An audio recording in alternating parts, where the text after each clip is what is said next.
வணக்க மக்களே, நம்ம கார்த்திக் கதையில ஜூலை 20 என்ன நடக்க போகுது அப்படிங்கிறத பத்தி தாங்க இந்த வீடியோல இப்போ நம்ம பார்க்க போறோம். வீடியோவுக்கு மறக்காம லைக் பண்ணிக்கோங்க. நீங்க லைக் பண்றது தான் எங்களுக்கு அடுத்தடுத்து வீடியோ போடுறதுக்கு ரொம்பவே இன்ட்ரெஸ்டிங்கா இருக்கும். ஸோ மறக்காம லைக் பண்ணிட்டு இந்த வீடியோவை தொடர்ந்து பாருங்க. என்ன நடக்குது அப்படின்னு பார்த்துக்கிட்டிங்கன்னா, நம்ம ஹீரோயின் அப்புறம் ராஜா எல்லாருமே சேர்ந்து நேரா அந்த ஊர் தலைவர்களை பார்க்கறதுக்காக வராங்க. சிவனாண்டி என்ன சொல்லிக்கிட்டு இருக்காருன்னா, கண்டிப்பா வந்துட்டு அந்த ராஜா வரதுக்கு வாய்ப்பே இல்ல. ஏன்னா ஈஸ்வரிய பத்தி உங்க எல்லாருக்குமே தெரியும். இத்தனை வருஷமா அனுப்பாதவ இப்ப அனுப்ப போறா. அவ இப்ப வந்துட்டு அனுப்புறதுக்கு வாய்ப்பே இல்ல அப்படின்னு சொல்லிட்டு பேசுறாரு. இதை கேட்டதும் ஊர் தலைவர் சொல்றாங்க, இங்க பாரு தம்பி, அதான் கார்த்தி தம்பி அழைக்க போயிருக்காருல்ல, அவரு போயிட்டு வரட்டும். அவர் வந்த பிறகு என்ன ஏது அப்படிங்கிறத முடிவு பண்ணிக்கலாம். அதுக்குள்ளேயும் உன் இஷ்டத்துக்கு பேசாத அப்படின்னு. அதுக்கு சிவனாண்டி சொல்றாரு, எப்படியும் அவன் போயிட்டு ஈஸ்வரி அனுப்பலை அப்படின்னு சொல்லிட்டு தான் வந்து நிற்க போறான். நீங்க எல்லாருமே சேர்ந்து அந்த பொறுப்பை என் கையில தான் ஒப்படைக்க போறீங்க. இத்தனை வருஷமா அந்த பரமேஸ்வரியோட குடும்பத்துக்கிட்ட இந்த கும்பாபிஷேக பொறுப்பை ஒப்படைச்சு என்ன நடந்துச்சு? ஒண்ணுமே நடக்கவே இல்லை. கும்பாபிஷேகம் இன்னுமே முடிஞ்ச பாடே இல்லை.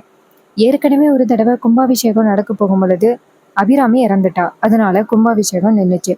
மறுபடியும் கும்பாபிஷேகம் நடக்க போகுது அப்படிங்கிற நேரத்துல அந்த ராஜாவுக்கு ஏதோ ஆபத்து வந்துருச்சு.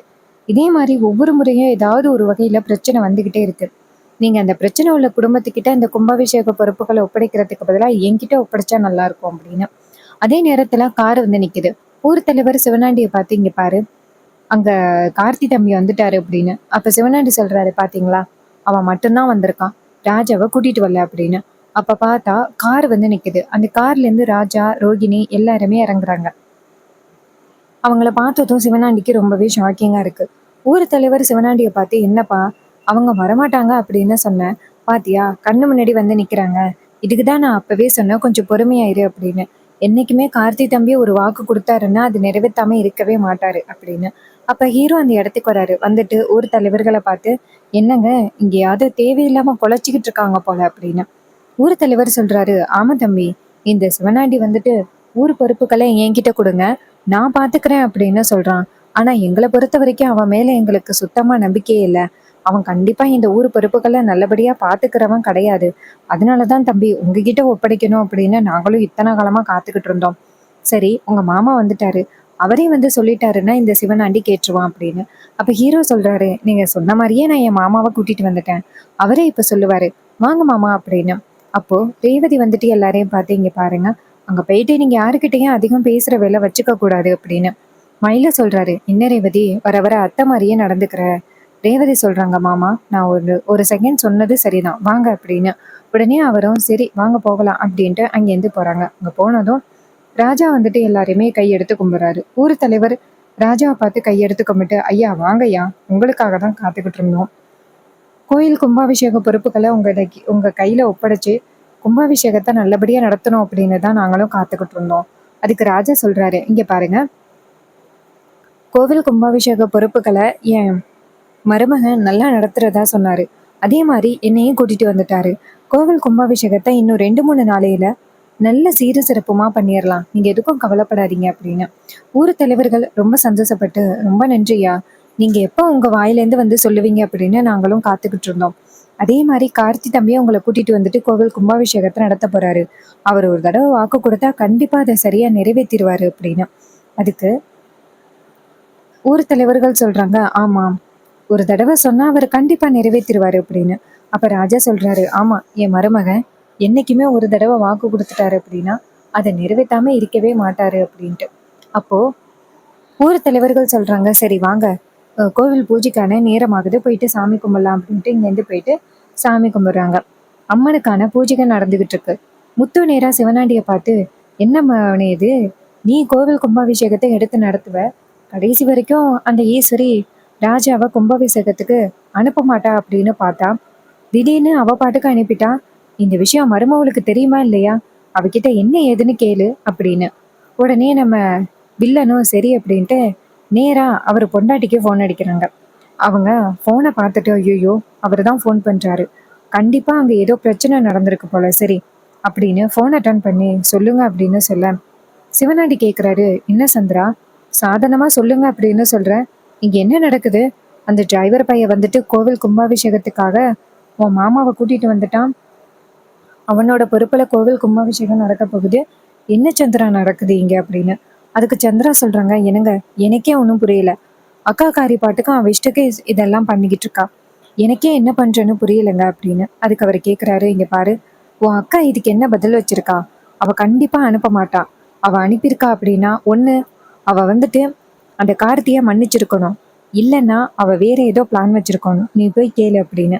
அதுக்கு சந்திரா சொல்றாங்க, என்னங்க அக்கா வந்துட்டு மன்னிக்கிறதுக்கு வாய்ப்பே இல்லை. எனக்கு தெரிஞ்சு இதுக்கு பின்னாடி வேற ஏதோ ஒரு காரணம் இருக்கு. அக்கா கிட்ட கேட்டேன். அக்கா என்ன சொன்னான்னா, என்கிட்ட மிகப்பெரிய மாஸ்டர் பிளான் இருக்கு, அதை வச்சு நான் இதெல்லாம் பண்ணிக்கிட்டு இருக்கேன் அப்படின்னு சொன்னான். அப்படி என்ன மாஸ்டர் பிளான் அப்படின்னு கேட்டதுக்கு அவ சரியா என்கிட்ட பதிலே சொல்லவே இல்லை. ஸோ நான் அவகிட்ட கேட்குறேன், இருங்க கேட்டுட்டு என்ன விஷயம் அப்படிங்கிறத நான் உங்ககிட்ட சொல்றேன் அப்படின்ட்டு நேரா வில்லி வந்துட்டு ஃபோனை கட் பண்ணிட்டு இங்கேருந்து போறாங்க. போயிட்டு நேரா அவங்க அக்காவை பார்த்து, அக்கா என்ன நினச்சிக்கிட்டு இருக்க? நீ பாட்டுக்கும் இஷ்டத்துக்கு இதெல்லாம் பண்ணிக்கிட்டு இருக்க.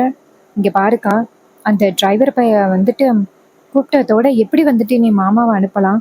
அப்போ அம்மா வந்துட்டு எதனால இறந்தாங்க அப்படிங்கிறது எல்லாத்தையுமே மறந்துட்டு அந்த டிரைவர் பையல மருமகனா ஏத்துக்கிட்டியாக்கா அப்படின்னு. அப்ப ஈஸ்வரி சொல்றாங்க, சந்திரா என்ன பேசுற? இக்காலம் முன்னிட்டும் நான் கண்டிப்பா அவனை மன்னிக்கிறதுக்கு வாய்ப்பே இல்லை. நீ வந்துட்டு சும்மா இந்த மாதிரி பேசாத. நான் என்னைக்குமே வந்துட்டு அவனை மன்னிக்கவே மாட்டேன். இங்க பாரு சந்திரா, நான் எதுக்காக இதை பண்ணிக்கிட்டு இருக்கேன் அப்படிங்கிறத இப்போதைக்கு என்னால சொல்ல முடியாது. இதுக்கு பின்னாடி மிகப்பெரிய மாஸ்டர் பிளான் இருக்கு. ஸோ என்கிட்ட கேட்காத அப்படின்னு. இது கேட்டதும் சந்திரா ஷாக் ஆகுறாங்க. இவகிட்ட எவ்வளவு கேட்டாலும் இந்த விஷயத்தை பத்தி சொல்லவே மாட்டேங்கிறா. மாஸ்டர் பிளான் அப்படின்னு சொல்லிட்டு நம்ம கிட்ட எதையுமே சொல்ல மாட்டேங்கிறா. நம்ம எப்படியாவது வந்துட்டு இந்த கும்பாபிஷேகத்தை தடுக்கணும். கண்டிப்பா வந்துட்டு இந்த டிரைவர் பயலோட தலைமையில கோவில் கும்பாபிஷேகம் நடக்கவே கூடாது. என் புருஷன் தான் கும்பாபிஷேகத்தை நடத்தணும். அதுக்கு என்ன பண்ணணுமோ நம்ம தான் ட்ரை பண்ணணும் அப்படின்னு வில்லி வந்துட்டு இங்கேருந்து போறாங்க. போயிட்டு நேராக அவங்க புருஷனுக்கு ஃபோன் பண்றாங்க. அவர் ஃபோன் அட்டன் பண்ணி, சொல்லு சந்திரா, அந்த ஈஸ்வரி ஏதாவது சொன்னாலா அப்படின்னு. அப்ப சந்திரா சொல்றாங்க, இல்லைங்க, அக்காக்காரி கிட்ட கேட்டா என்கிட்ட மிகப்பெரிய மாஸ்டர் பிளான் இருக்கு, அந்த பிளான் படி தான் நான் பண்ணிக்கிட்டு இருக்கேன், இப்போதைக்கு உன்கிட்ட எதுவும் சொல்ல முடியாது அப்படின்னு அக்கா சொல்றா. இதை கேட்டதும் சிவனாண்டி ஷாக் ஆகுறாரு. என்ன சந்திரா இப்படி சொல்ற? கோவில் கும்பாபிஷேகோட பொறுப்புகள் என் கையில வரும். கோவில் கும்பாபிஷேகத்தை நம்ம நடத்தலாம், ஊருக்கு முன்னாடி நம்ம கௌரவமா இருக்கலாம், அந்த ஈஸ்வரியை அவமானப்படுத்தலாம் அப்படின்னு பார்த்தா கடைசி நேரத்துல இப்படி ஆகிருச்சே. ஒருவேளை இது எல்லாம் சிவனாண்டியோட வேலையா அந்த டிரைவர் பயலோட வேலையா இருக்குமோ? அப்படி இருந்தாலும் எப்படி ஈஸ்வரி இந்த இதுக்கு ஒத்துக்கிட்டா? அதுக்கு சந்திரா சொல்றாங்க, இங்க பாருங்க, அவகிட்ட கேட்டேன், அவ சரியா பதில் சொல்லவே மாட்டேங்கிறா. ஸோ அவ பதில் சொல்லலைன்னா என்ன, நம்ம பக்கம் நம்ம பிளானை செயல்படுத்துவோம். இங்க பாருங்க, என்ன ஆனாலும் சரி அந்த கோவில் கும்பாபிஷேகம் உங்களோட தலைமையில தான் நடக்கணும் அப்படின்னு. அதுக்கு அவர் சொல்றாரு, கண்டிப்பா சந்திரா, என்னோட தலைமையில தான் நடக்கும், அதுல எந்தவித மாற்றமும் இல்லை, நீ கவலைப்படாத அப்படின்னு சொல்லிட்டு அவர் ஃபோனை கட் பண்றாரு. அப்ப சந்திரா நினைக்கிறாங்க, இதை விடவே கூடாது, கோவில்ல என்ன நடக்குது அப்படிங்கிறத பார்க்கலாம் அப்படின்னு சந்திரா நேரா கோவிலுக்கு வராங்க. கோவில்ல வந்துட்டு பூஜைகள் வந்து நடந்துகிட்டு இருக்கு. சந்திரா வரத ரேவதி பார்த்துட்டு சித்தி இந்த இடத்துக்கு வராங்க, இங்க ஏதாவது பிரச்சனை நடக்குமா அப்படின்னு பாக்குறதுக்காக வராங்க போல. வரட்டும் வரட்டும் பார்த்துப்போம் அப்படின்னு. அப்போ சந்திரா அந்த இடத்துக்கு வந்துட்டு சாமி கும்பிட்ற மாதிரி நிக்கிறாங்க. ரோகிணி கேக்குறாங்க, என்ன சித்தி, அம்மா இல்லாம நீங்க மட்டும் தனியா வந்திருக்கீங்க? அதுக்கு சந்திரா சொல்றாங்க, இங்க பாரு, அக்கா தான் என்ன அனுப்புனா என்ன நடக்குது அப்படிங்கிறத பாக்குறதுக்காக. அதுக்கு ரோஹிணி சொல்றாங்க, சித்தி அதான் ரேவதி இருக்காளே, அப்புறம் ஏன் நீங்க வந்தீங்க? நாங்கோ உங்க யாரையும் மீறி நாங்க போய் பேச போறது கிடையாது அப்படின்னா. அப்புறமா கோவில் பூஜை முடியுது. கோவில் பூஜை முடிஞ்சதும் எல்லாரும் வீட்டுக்கு கிளம்புறாங்க. அப்ப ரேவதி என்ன சொல்றாங்கன்னா, எனக்கு ஒரு முக்கியமான வேலை இருக்கு, நீங்க எல்லாரும் முன்னாடி போங்க, நான் பின்னாடியே வரேன் அப்படின்னு. அப்போ ராஜா சொல்றாரு, சரிம்மா நாங்க எல்லாரும் போறோம் அப்படின்னு கிளம்புறாங்க. அப்ப சந்திரா நினைக்கிறாங்க, இவன் மட்டும் ஏன் இப்படி தனியா போறதுக்காக நிக்கிறா? ஒருவேளை நமக்கு தெரியாம ஏதாவது பிளான் பண்ணுவாளோ? விடக்கூடாது, என்ன ஏது அப்படிங்கிறத இவளை ஃபாலோ பண்ணாதான் தெரியும் அப்படின்னு ஃபாலோ பண்றாங்க. நம்ம ஹீரோயின் வந்துட்டு எல்லாரும் வீட்டுக்கு போயிட்டாங்க அப்படின்ட்டு அங்க கோவில்ல நம்ம ஹீரோ நிற்கிறாரு.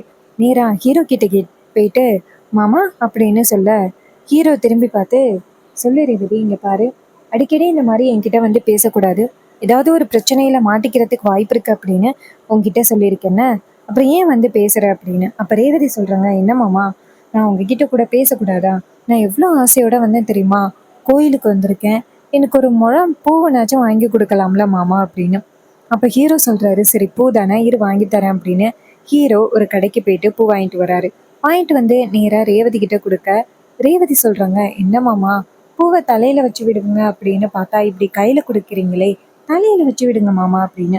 அப்ப ஹீரோ சொல்றாரு, சரி சரி தலையில வச்சு விடுறேன் திரும்ப அப்படின்னு சொல்லிட்டு ரேவதியை திரும்ப சொல்லி தலையில வச்சு விடுறாங்க. அப்போ இது எல்லாத்தையுமே சந்திரா பார்த்துட்டு ரொம்பவே அதிர்ச்சி ஆகுறாங்க. அடி பாவி, இது எல்லாமே உங்க 2 பேரோட பிளான் தானா? 2 பேருமே சண்டை போடுற மாதிரி போட்டு அக்காக்காரியை ஏமாத்திக்கிட்டு இருக்கீங்களா? இந்த விஷயத்த பத்தி அக்கா கிட்ட நம்ம உடனே சொல்லணுமே அப்படின்னு சந்திரா நினைக்கிறாங்க. அப்போ நம்ம ரேவதியை நேரா ஹீரோவை பார்த்து, மாமா நம்ம எத்தனை நாள் இந்த மாதிரி ரகசியமா சந்திக்கிச்சுக்கிறது? அப்ப ஹீரோ சொல்றாரு, ரேவதி நீ கவலைப்படாத, கூடிய சீக்கிரம் அத்தையோட மனசை மாத்தி நான் உன்னை கல்யாணம் பண்ணுவேன். கோவில் கும்பாபிஷேகம் முடிஞ்சிருச்சுன்னா எல்லா பிரச்சனைகளும் முடிஞ்ச மாதிரி. ரேவதி சொல்றாங்க, இல்ல மாமா, அம்மா கிட்ட நீங்க என்ன வாக்கு கொடுத்துருக்கீங்க? என்னை கல்யாணம் பண்ணிக்க முடியாது, அதுக்காக தான் கோவில் கும்பாபிஷேகத்தை நடத்துறதா வாக்கு கொடுத்துருக்கீங்க. திடீர்னு நீங்க என்னை கல்யாணம் பண்ணிக்கணும் அப்படின்னு சொன்னா அம்மா ஏத்துப்பாங்களா அப்படின்னு. அப்ப ஹீரோ சொல்றாரு, இங்க பாரு ரேவதி, நான் கண்டிப்பா என்னைக்குமே உன்னை விட்டு கொடுக்கவே மாட்டேன். அதுல எந்த வித மாற்றமும் இல்லை. அதனால நீ கவலைப்பட வேண்டாம். கும்பாபிஷேகம் முடிஞ்சிச்சுன்னா வீட்டில் உள்ள முக்கால்வாசி பிரச்சனைகள் முடிஞ்ச மாதிரி. கும்பாபிஷேகம் முடிஞ்சதும் நான் தாத்தா பாட்டி எல்லாருமே சேர்ந்து அத்தையா பார்க்க வரோம். எப்படியாவது அத்தை கிட்ட பேசி உன்னை கல்யாணம் பண்ணிக்கிறேன். அத்தைக்கு இப்போதைக்கு என்ன கோவம் இருக்கு? இது மாதிரி அவங்க அம்மா இறந்ததுக்கு முக்கிய காரணம் தாத்தா பாட்டி அப்படின்னு தானே நினைச்சுக்கிட்டு இருக்காங்க. அவங்க 2 பேரும் காரணம் இல்லை அப்படிங்கிறத சீக்கிரம் நான் அத்தைக்கு நிரூபிப்பேன். அத்தைக்கிட்ட ஆல்மோஸ்ட் அதை நிரூபிச்சிட்டாலே அத்தைக்கு பாட்டி மேல இருக்கிற பாதி கோவம் போயிடும். அப்படி கோவம் போயிருச்சு அப்படின்னா 2 பேருமே ஒன்று சேர்ந்துருவாங்க. ஸோ நீ எதுக்கும் கவலைப்படாத ரேவதி அப்படின்னு. அப்ப ரேவதி சொல்றாங்க, சரிங்க மாமா, இதெல்லாம் எப்ப நடக்கும் அப்படின்னு. அப்ப ஹீரோ சொல்றாரு, இது எல்லாமே கூடிய சீக்கிரம் நடக்கும், கும்பாபிஷேகம் முடியட்டும் அப்படின்னு. ரேவதி சொல்றாங்க, சரிங்க மாமா, கும்பாபிஷேகம்லாம் எப்போ முடியும் அப்படின்னு எனக்கு ரொம்பவே ஆர்வமா இருக்கு. ஹீரோ சொல்றாரு, அதெல்லாம் சீக்கிரம் முடிஞ்சிரும், என் மேல உனக்கு நம்பிக்கை இருக்குல்ல? ரேவதி சொல்றாங்க, மாமா எனக்கு உங்க மேல முழு நம்பிக்கை இருக்கு மாமா அப்படின்னு. அப்ப ஹீரோ சொல்றாரு, இது போதும் ரேவதி எனக்கு, சரி வா போகலாம் அப்படின்னு சொல்லிட்டு கிளம்புறாங்க. இது எல்லாத்தையுமே சந்திரா பார்த்துட்டு ரொம்பவே அதிர்ச்சி ஆகுறாங்க. அட பாவியலா, இவ்வளோ பெரிய பிளான் பண்ணியிருக்கீங்களா? அப்போ அக்கா என்ன டீல் பேசியிருக்கா அப்படின்னா, ரேவதியை கல்யாணம் பண்ணிக்க முடியாதுன்னு நீ சொன்னா கோவில் கும்பாபிஷேகத்துக்கு நான் மாமாவை அனுப்புறேன் அப்படின்னு சொல்லி அவ இந்த டிரைவர் பையன்கிட்ட டீல் பேசியிருக்கா. அதனாலதான் அக்கா இந்த மாதிரி பேசிக்கிட்டு இருக்கா. அதுவும் இந்த டிரைவர் பையன் நம்ம கிட்ட சொல்லக்கூடாது அப்படின்னு தடுத்திருக்கான். அதனாலதான் அக்கா இந்த விஷயத்த பத்தி நம்ம கிட்ட எதுவுமே சொல்லாம இருக்கா.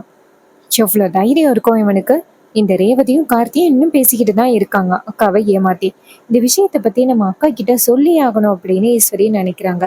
இன்னொரு பக்கம் ஹீரோ நேரா ரேவதி கிட்ட, இங்க பாரு ரேவதி, நம்ம 2 பேருமே இப்படி ரகசியமா சந்திக்கிற விஷயம் அத்தைக்கே தெரிஞ்சிச்சு அப்படின்னா அப்புறம் என்னோட பிளான் எல்லாமே சொதப்பிடும். ஸோ கொஞ்ச நாள் மட்டும் வெயிட் பண்ணு, நான் உன்னை கல்யாணம் பண்ணி வீட்டுக்கு கூட்டிட்டு போய் ரொம்ப சந்தோஷமா ஹாப்பியா வாழ வைப்பேன். அப்ப ரேவதி சொல்றாங்க, சரிங்க மாமா, இங்க கண்டிப்பா என்னை ரொம்ப நல்லா பார்த்துப்பீங்க அப்படின்னு எனக்கு நம்பிக்கை இருக்கு மாமா.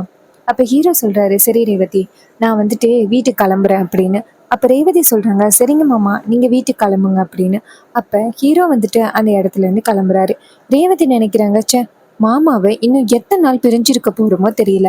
மாமா நம்ம மேல ரொம்ப பாசத்தோட இருக்காங்க, ஆனா அம்மா இடனானா எங்க 2 பேருமே பிரிக்கணும் அப்படிங்கிறதுலயே குறிக்கோளா இருக்காங்க அப்படின்னு ரேவதி ரொம்பவே கோவத்துல இருக்காங்க. இன்னொரு பக்கம் சந்திரா இது எல்லாத்தையுமே போயிட்டு அக்கா கிட்ட சொல்லலாம் அப்படின்னு ரெடி ஆகுறாங்க. ஹீரோ நேரா வீட்டுக்கு போயிட்டு அவங்க தாத்தா பாட்டி கிட்ட, தாத்தா பாட்டி கோவில் கும்பாபிஷேகத்துக்கான ஏற்பாடுகள் எல்லாமே ரொம்ப சூப்பரா நடந்துகிட்டு இருக்கு, நீங்க கவலைப்படாதீங்க, மாமாவோட தலைமையில கும்பாபிஷேகம் நடக்கும் அப்படின்னு அவரு வாக்கு கொடுக்குறாரு. இதை கேட்டுட்டு தாத்தா பாட்டி 2 பேருமே ரொம்பவே சந்தோஷப்படுறாங்க. அண்ட் இந்த கதை உங்களுக்கு பிடிச்சிருக்கா? இந்த கதை பிடிச்சிருந்துச்சுன்னா இந்த வீடியோவுக்கு மறக்காம லைக் பண்ணிக்கோங்க. நீங்க லைக் பண்றது தான் எங்களுக்கு அடுத்தடுத்து வீடியோ போடுறதுக்கு ரொம்பவே இன்ட்ரெஸ்டிங்கா இருக்கும். ஸோ மறக்காம லைக் பண்ணிட்டு இந்த வீடியோவை தொடர்ந்து பாருங்க. தேங்க்யூ ஃபார் வாட்சிங். See you on next video.